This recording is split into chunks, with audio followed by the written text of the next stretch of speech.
For more on this recent escalation in tensions, I spoke to Jorge Benitez. He's director of NATOSource, an information service providing news about NATO.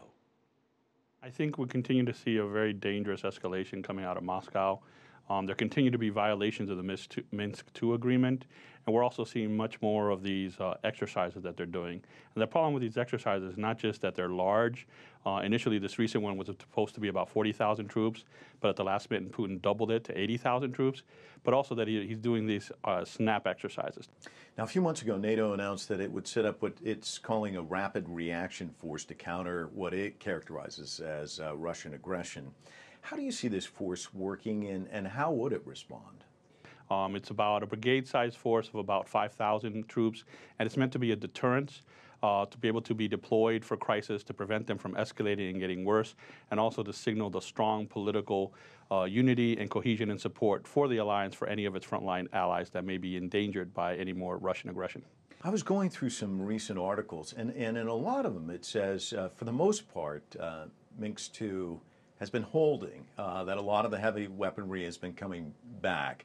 But you don't see it that way? No, because we continue to see reports from OSCE, from reporters and journalists in the field of much more convoys of vehicles and arms moving into eastern Ukraine from western Russia.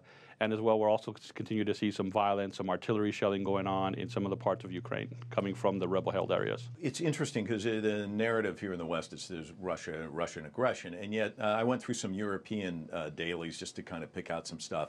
And in a couple of them, they talk about Kiev and what Kiev's done in terms of fulfilling its part of the agreement. With while on the military side, pulling back, it's been pretty good. On the political side, not so good.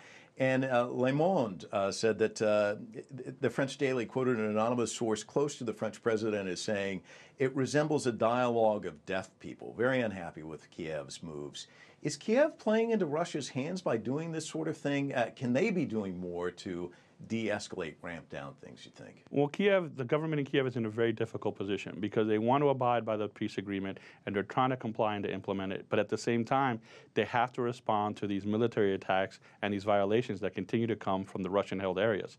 So in some ways, they're trying to fulfill their international obligations, but their people can't expect them to be undefended against these military attacks. Where do we go in the next year or so, do you think? Unfortunately, we're not seeing very many positive signs of de-escalation from Putin and his government. It would be helpful if they successfully tried to implement the Minsk II agreements, but unfortunately, so far the signs we're seeing in them is that they continue to push the Ukrainian government and trying to acquire more land. That was Jorge Benitez.